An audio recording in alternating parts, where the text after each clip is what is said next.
जय श्री राम। कैसे हैं आप सब? आशा करते हैं कि आप सब अच्छे होंगे। जैसा कि आप सभी को पता है कि श्राद्ध पक्ष चले हुए हैं, तो आज हम इसी विषय में बात करेंगे। मार्कंडेय पुराण में श्राद्ध कर्म का वर्णन किया गया है, तो आज हम इसी विषय में पढ़ेंगे।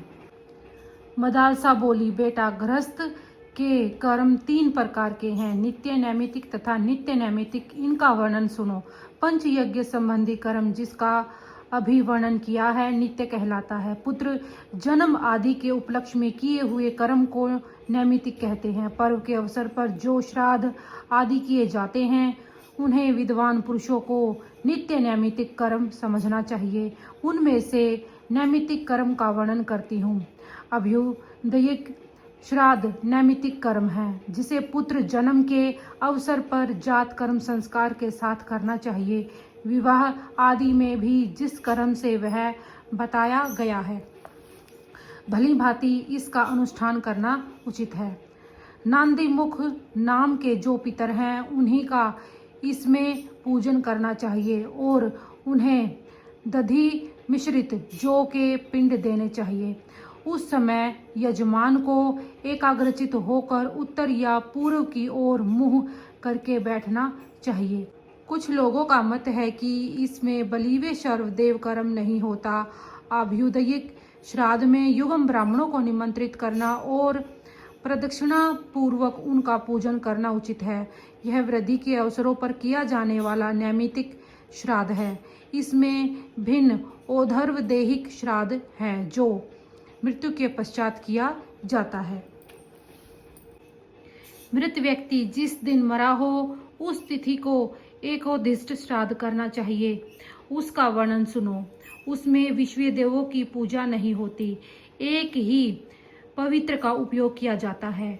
आवाहन तथा अग्नोकरण की क्रिया भी नहीं होती। ब्राह्मण के उच्छिष्ट के समीप प्रेत को तिल और जल के साथ अपस्वय होकर अर्थात जनेऊ को दाहिने कंधे पर डालकर उसके नाम गोत्र का स्मरण करते हुए एक पिंड देना चाहिए। तत्पश्चात हाथ में जल लेकर कहे, अमुक के श्राद्ध में दिया हुआ अन्नपान आदि क्षय हो। यह कहकर वह जल पिंड पर छोड़ दे। फिर ब्राह्मणों का विसर्जन करते समय कहें, आप लोग सब तरह से प्रसन्न हो। उस समय ब्राह्मण लोग यह कहें, हम भली भांति संतुष्ट हैं। यह एकोद्दिष्ट श्राद्ध 1 वर्ष तक प्रतिमास करना उचित है। वर्ष पूरा होने पर जब भी श्राद्ध किया जाए पहले स्पिंडीकरण करना आवश्यक होता है। उसकी भी विधि बतलाई जाती है। यह स्पिंडीकरण भी विश्व देवों की पूजा से रहित होता है। इसमें भी एक ही आराध्य और एक ही पवित्रक का विधान है। अग्नोकरण और आवाहन की क्रिया इसमें भी नहीं होती। इसमें अपस्वय होकर अयुग्म ब्राह्मणों को भोजन कराना चाहिए। इसमें जो विशेष क्रिया है उसे बतलाती हूँ, एकाग्रचित से सुनो। इसमें तिल, चंदन और जल से युक्त 4 पात्र होते हैं। इनमें से 3 तो पितरों के लिए और 1 प्रेत के लिए होता है। प्रेत के पात्र और आराध्य को लेकर ये समानास समनस्य पितरो यमराज ये इत्यादि मंत्र का जप करते हुए पितरों के तीनों पात्रों में सींचना चाहिए। शेष कार्य पूर्ववत करना चाहिए। स्त्रियों के लिए भी ऐसे ही एकोद्दिष्ट का विधान है। यदि पुत्र न हो तो स्त्रियों का स्पिंडीकरण नहीं होता। पुरुषों को उचित है कि वे स्त्रियों के लिए भी प्रतिवर्ष उनकी मृत्यु तिथि को विधि पूर्वक एकोद्दिष्ट श्राद्ध करें। उनके लिए भी पुरुषों के समान ही विधान है। पुत्र के अभाव में स्पिंडीकरण, स्पिंड के अभाव में सहोदक, उनके भी अभाव में माता के स्पिंड और सहोदक इस विधि को पूर्ण करें। जिसके कोई पुत्र नहीं है उसका श्राद्ध उसके दोहित्र कर सकते हैं। पुत्री के पुत्र नाना का नैमित्तिक श्राद्ध करने के भी अधिकारी हैं। ऐसे पुत्र नाना और बाबा दोनों का नैमित्तिक श्राद्ध में भी विधि पूर्वक पूजन कर सकते हैं। कोई भी न हो तो स्त्रियां ही अपने पतियों का मंत्रोच्चारण किए बिना श्राद्ध कर सकती हैं। वे भी न हो तो राजा अपने कुटुंबी मनुष्य से अथवा मृतक के सजातीय मनुष्यों द्वारा दाह आदि संपूर्ण क्रियाएं पूर्ण करवाए, क्योंकि राजा सब वर्णों का बंधु होता है। सपिंडीकरण के पश्चात पिता के परपितामह लेप भाग भोजी पितरों की श्रेणी में चले जाते हैं। उन्हें पितृपिंड पाने का अधिकार नहीं रहता। उनसे आरंभ करके 4 पीढ़ी ऊपर के पितर जो अब तक पुत्र के लेप भाग का अन्न ग्रहण करते थे, उसके संबंध से रहित हो जाते हैं। अब उनको लेप भाग का अन्न पाने का भी अधिकार नहीं रहता। वे संबंधहीन अन्न का उपयोग करते हैं। पिता, पितामह और परपितामह, इन 3 पुरुषों को पिंड के अधिकारी समझना चाहिए। इनसे अर्थात पिता के पितामह से ऊपर जो 3 पीढ़ी के पुरुष हैं, वे लेप भाग के अधिकारी हैं। इस प्रकार 6 ये और 7वां यजमान, सब मिलाकर 7 पुरुषों का घनिष्ठ संबंध होता है, ऐसा मुनियों का कथन है। यह संबंध यजमान से लेकर ऊपर के लेप भाग भोजी पितरों तक माना जाता है। इनसे ऊपर के सभी पितर पूर्वज कहलाते हैं। इसमें से जो नरक में निवास करते हैं, जो पशु पक्षी की योनि में पड़े हैं तथा जो भूत प्रेत आदि के रूप में स्थित हैं, उन सब को विधि पूर्वक श्राद्ध करने वाला यजमान तृप्त करता है। किस प्रकार तृप्त करता है यह बतलाती हूँ, सुनो। मनुष्य पृथ्वी पर जो अन्न बिखेरते हैं, उससे पिशाच योनि में पड़े हुए पितरों की तृप्ति होती है। बेटा स्नान के वस्त्र से जो जल पृथ्वी पर टपकता है, उससे वृक्ष योनि में पड़े हुए पितर तृप्त होते हैं। नहाने पर अपने शरीर से जो जल के कण इस पृथ्वी पर गिरते हैं, उनसे उन पितरों की तृप्ति होती है जो देव भाव को प्राप्त हुए हैं। पिंडों के उठाने पर जो अन्न के कण पृथ्वी पर गिरते हैं, उनसे पशु पक्षी की योनि में पड़े हुए पितरों की तृप्ति होती है। कुल में जो बालक श्राद्ध कर्म के योग्य होकर भी संस्कार से वंचित रह गए हैं अथवा जल कर मरे हैं, वे बिखेरे हुए अन्न और सममार्जन के जल को ग्रहण करते हैं। ब्राह्मण लोग भोजन करके जब हाथ मुंह धोते हैं और चरणों का प्रक्षालन करते हैं, उस जल से भी अन्यान्य पितरों की तृप्ति होती है। बेटा, उत्तम विधि से श्राद्ध करने वाले पुरुषों के अन्य पितर यदि दूसरी योनियों में चले गए हों, तो भी उस श्राद्ध से उन्हें बड़ी तृप्ति होती है। अन्यायोपार्जित धन से जो श्राद्ध किया जाता है, उससे चांडाल आदि योनियों में पड़े हुए पितर तृप्त होते हैं। वत्स, इस प्रकार यहाँ श्राद्ध करने वाले भाई बंधु अन्न और जल के कण मात्र से अनेक पितरों को तृप्त करते हैं।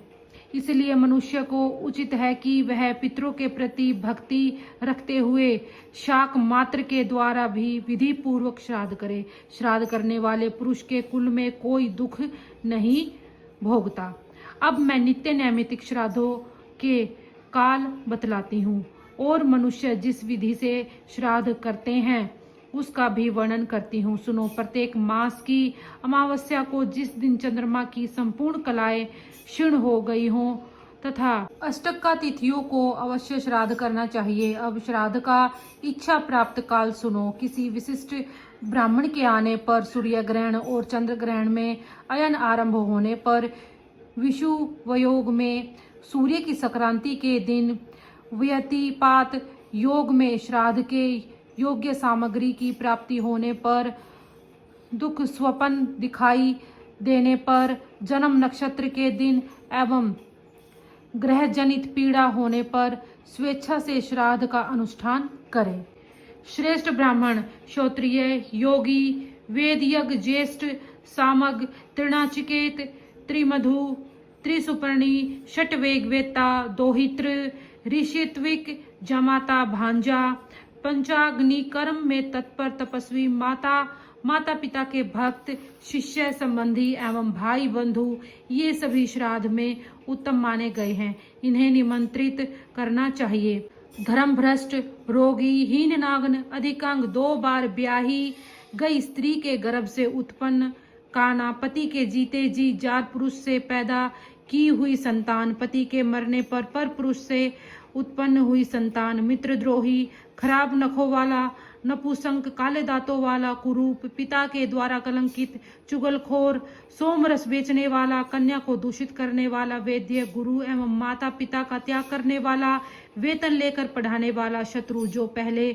दूसरे पुरुष की पत्नी रह चुकी हो ऐसी स्त्री का पति वेदाध्ययन तथा अग्निहोत्र का त्याग करने वाला शूद्र जातीय स्त्री के पति होने के दोष से दूषित तथा शास्त्र विरुद्ध कर्म में लगे रहने वाले अन्यान्य द्विज श्राद्ध में त्याग देने योग्य हैं। पहले बताए हुए श्रेष्ठ द्विजों को देव यज्ञ अथवा श्राद्ध में 1 दिन पहले ही निमंत्रण देना चाहिए।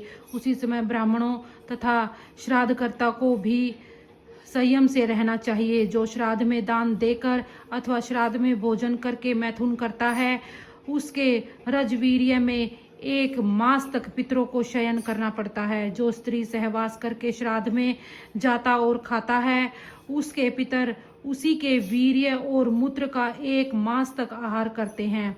इसलिए बुद्धिमान पुरुष को 1 दिन पहले ही ब्राह्मणों के पास निमंत्रण भेजना चाहिए। यदि पहले दिन ब्राह्मण न मिल सके तो भी श्राद्ध के दिन स्त्री प्रसंगी ब्राह्मणों को कदापि भोजन न कराएं, बल्कि समय पर भिक्षा के लिए स्वतः पधारे हुए संयमी यतियों को नमस्कार आदि से प्रसन्न करके शुद्ध चित्त से भोजन कराए। जैसे शुक्ल पक्ष की अपेक्षा कृष्ण पक्ष पितरों को विशेष प्रिय है वैसे ही पूर्वाहन की अपेक्षा अपवाहन उन्हें अधिक प्रिय है।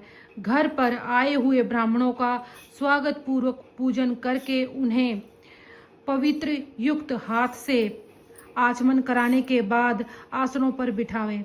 श्राद्ध में विषम और देवयज्ञ में सम संख्या के ब्राह्मणों को निमंत्रित करें अथवा अपनी शक्ति के अनुसार दोनों कार्यों में एक ब्राह्मण को भोजन कराएं।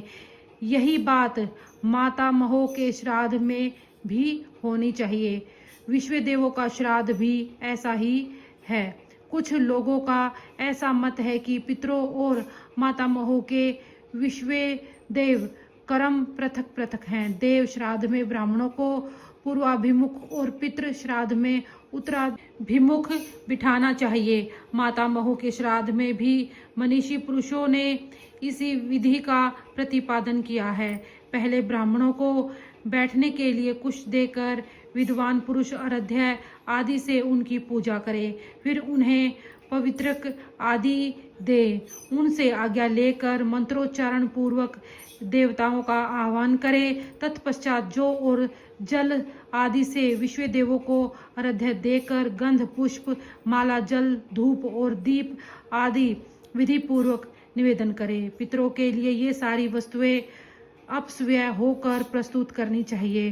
पितृ श्राद्धों में बैठे हुए ब्राह्मणों को आसन के लिए द्विगुण भुग्न अर्थात दोहरे मुड़े हुए कुश देकर उनकी आज्ञा ले। विद्वान पुरुष मंत्रोच्चारण पूर्वक पितरों का आह्वान करे और अपव्यय होकर पितरों की प्रसन्नता के लिए तत्पर हो उन्हें अर्घ्य निवेदन करे, जिसमें जौ के स्थान पर तिलों का उपयोग करना चाहिए।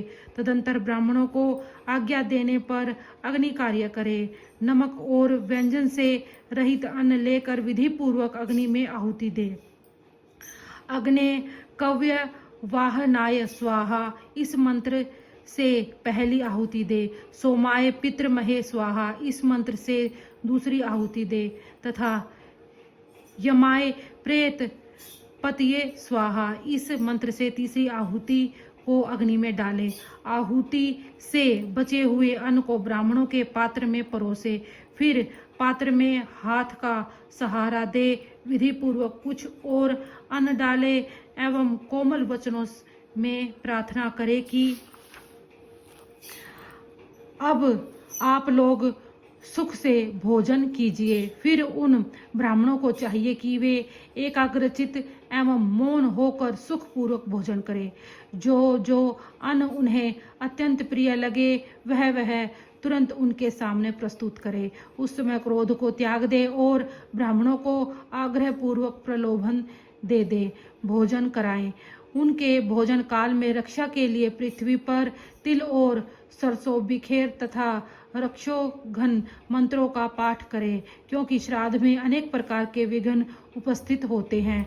जब ब्राह्मण लोग पूर्ण भोजन कर ले तो पूछे, क्या आप लोग भली भांति तृप्त हो गए हैं? इसके उत्तर में ब्राह्मण कहे, हाँ, हम पूर्ण तृप्त हो गए। फिर उनकी आज्ञा लेकर पृथ्वी पर सब और कुछ अन्न बिखेरे। इसी प्रकार आचमन करने के लिए एक एक ब्राह्मण को बारी बारी से जल दे। तत्पश्चात फिर उनकी आज्ञा ले मन, वाणी और शरीर को संयम में रखकर तिल सहित संपूर्ण अन्न से पितरों के लिए पृथक पृथक पिंड दे। यह पिंडदान ब्राह्मणों के उच्छिष्ट के समीप ही कुशों पर करना चाहिए। फिर पितृ तीर्थ से उन पिंडों पर एकाग्रचित से जल दे। इसी प्रकार मातामह आदि के लिए भी विधि पूर्वक पिंडदान देकर गंधमाला आदि के साथ आचमन के लिए जल दे। अंत में यथाशक्ति दक्षिणा देकर ब्राह्मणों से कहे, यह श्राद्ध कर्म भली भांति संपन्न हो। ब्राह्मण भी संतुष्ट होकर तथास्तु कहे। फिर विश्वदेव संबंधी ब्राह्मणों से कहे, हे विश्वदेव गण, आपका कल्याण हो, आप लोग प्रसन्न रहें। तब ब्राह्मण लोग तथास्तु कहे। इसके बाद उनसे आशीर्वाद की याचना करे और प्रिय वचन कहते हुए भक्ति पूर्वक प्रणाम करके उन्हें विदा दे। दरवाजे तक उन्हें पहुंचाने के लिए पीछे पीछे जाए और उनकी आज्ञा लेकर लौटे। तदंतर नित्य क्रिया करे और अतिथियों को भोजन कराए। किन्हीं किन्हीं श्रेष्ठ पुरुषों का विचार है कि यह नित्य कर्म भी पितरों के ही उद्देश्यों से होता है। दूसरे लोग ऐसा कहते हैं कि इससे पितरों का कोई संबंध नहीं है, शेष कार्य पूर्वत करे। किन्हीं किन्हीं का मत है कि पितरों के लिए पृथक पाक बनाकर श्राद्ध करना चाहिए। कुछ लोगों का विचार है ऐसा नहीं करना चाहिए। इसके बाद यजमान अपने भृत्य आदि के साथ अवशिष्ट अन्न भोजन करे। धर्म यज्ञ पुरुष को इसी प्रकार एकाग्रचित होकर पितरों का श्राद्ध करना चाहिए और जिस प्रकार ब्राह्मणों को संतोष हो वैसी चेष्टा करनी चाहिए। श्राद्ध में दोहित्र अर्थात पुत्री का पुत्र, कुतप अर्थात दिन के 15 भागों में से 8वां भाग और तिल, ये 3 अत्यंत पवित्र माने गए हैं। श्राद्ध में आए ब्राह्मणों को 3 बातें छोड़ देनी चाहिए: क्रोध मार्ग का चलना और उतावली बेटा। श्राद्ध में चांदी का पात्र बहुत उत्तम माना गया है। उसमें चांदी का दर्शन या दान अवश्य करना चाहिए। सुना जाता है कि पितरों ने चांदी के पात्र में ही गोरूप धारिणी पृथ्वी से स्वधा का दोहन किया था। अतः पितरों को चांदी का दान अभिष्ट एवं प्रसन्नता बढ़ाने वाला है। आज हमने मार्कंडेय पुराण में श्राद्ध कर्म का वर्णन पढ़ा। आपको वीडियो कैसी लगी कृपया कमेंट बॉक्स में जरूर बताइए। फिर मिलते हैं एक नई वीडियो के साथ। इसी के साथ बोलते रहिए जय श्री राम।